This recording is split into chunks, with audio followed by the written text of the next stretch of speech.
Nation. Hello and welcome everyone to Trojans Live on ESPN LA 710.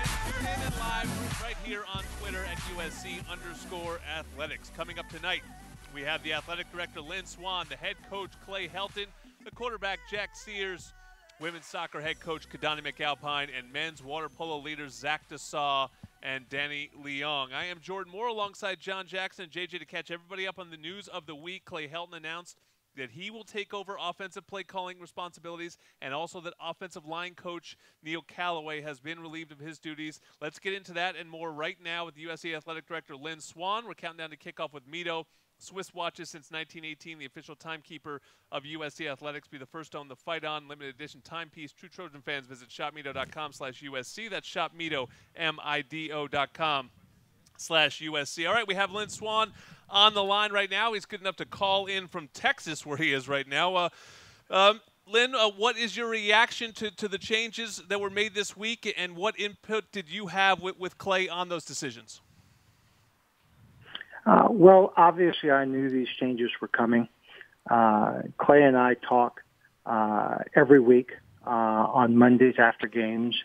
We talk about a variety of different things, concerns. I ask a lot of questions, get a lot of information. This has been a concern for Clay as he was developing his staff, and we have to keep in mind that every head coach is always developing his staff. The head coach is responsible for making sure folks do it the right way, the way he wants it done. And so Clay and I talked about this, and he told me the changes he wanted to make. I agreed with the changes he wanted to make, and we go from there.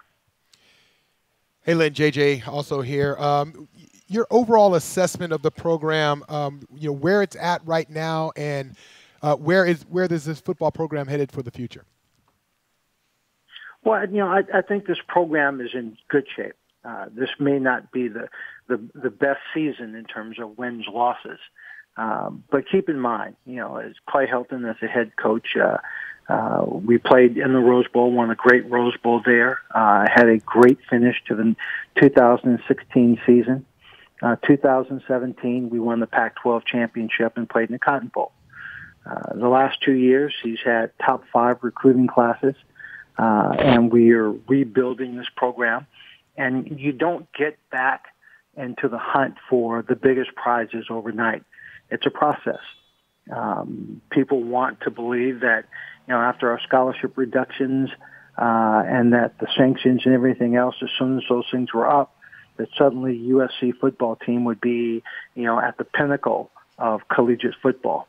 But the reality is it takes time, and it's a process. And I think we're headed down the right track in this process. Lynn, the one thing about Clay that, this, and, a lot of Trojan fans seem to forget it sometimes, is that he's the first coach in USC history to win 10 games in back-to-back seasons, which has never been done before, and there's been some great coaches at USC. Those type of stats, do those factor into your decision as well in terms of what he has done, knowing that he can accomplish great things? Well, there are a lot of things that factor into it. And number one is that I believe in Clay Helton. I like the position he takes. Clay is passionate about what he does, and Clay is honest and real about what he wants to accomplish and how he wants to accomplish. There's no false chatter in Clay Helton. He is concerned about the welfare of his student athletes, his football players, his teams, his coaches. He wants them to improve and get better. He wants to teach them. He wants them to grow up in the program and do things and win the right way. And so I stand solidly behind Clay to move those things forward. We talk about a variety of different things, the development of players. We talk about the development of coordinators and coaches in the staff. How do we get everybody to get better? So these are the kinds of conversations we have. My responsibility is to the entire athletic program. My responsibility is to try and help Clay be the best head coach and manager of people he can be. And so that's why we talk consistently. We talk honestly. We talk openly. We communicate in terms of what's going on. You mentioned the word chatter. Use the word chatter. There's a lot of that these days, whether it's on social media, whether it's in the stadium, on the radio. It's all over the place. How do you evaluate a head coach in that situation, or coaches in that situation? When after every single loss, it seems like somebody wants somebody's head. Well, you can just go back a couple of years ago when we were 1-3. We didn't look good against Alabama. We struggled. Sam Darnold came into the first ball game against Utah. We lost that game, but we bounced back and won 9 straight games and played hard. Clay did not give up on this team. This team did not give up on Clay. So if you're talking about evaluating a coach, look at the fact that you start off poorly, but yet you maintain control of the team and players play for you. And this team put their back up against the wall and they came out fighting. And so Clay has that ability to lead this team. They believe in Clay. So that's an important part of how you evaluate a team. When recruits come in and Clay talks to the recruits, he talks to the parents, he talks to them openly and honestly about his expectations and what we want for the program. And so everybody's aware. Those are important points in evaluating a coach. Are there going to be some bumps in the road? Sure. Do we have some injuries that we have to deal with? Your starting quarterback gets a concussion. Your backup quarterback gets, 3 broken ribs. Okay. Injuries are part of what goes on.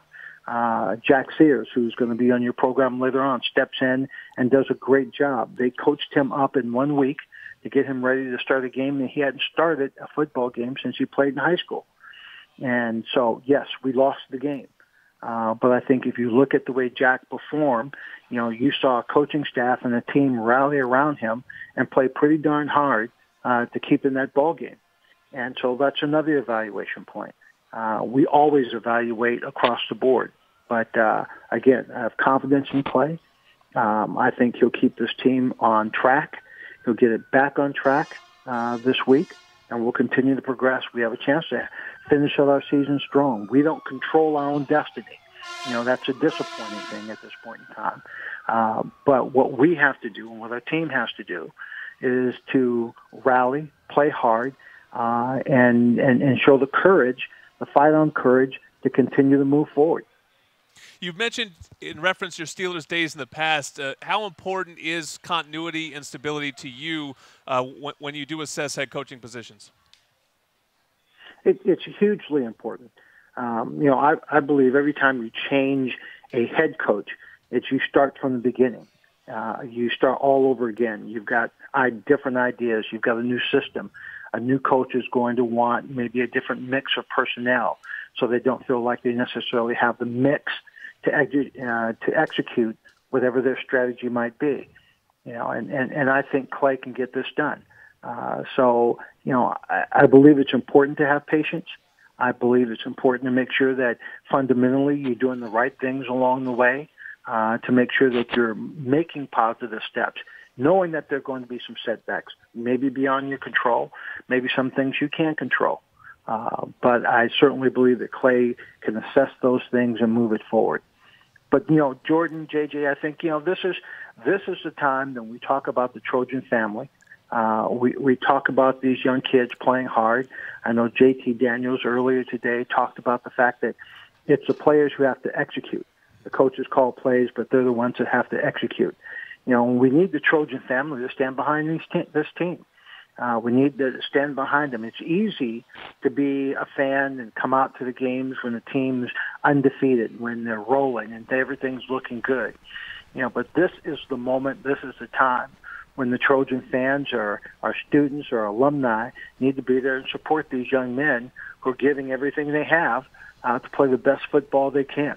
And still 2 big home games to come, homecoming against Cal, and then, of course, Notre Dame to end the season. We appreciate you, Lynn Swann, for your time and for weighing in on this. We'll talk to head coach Clay Helton next. You are listening to Trojans Live.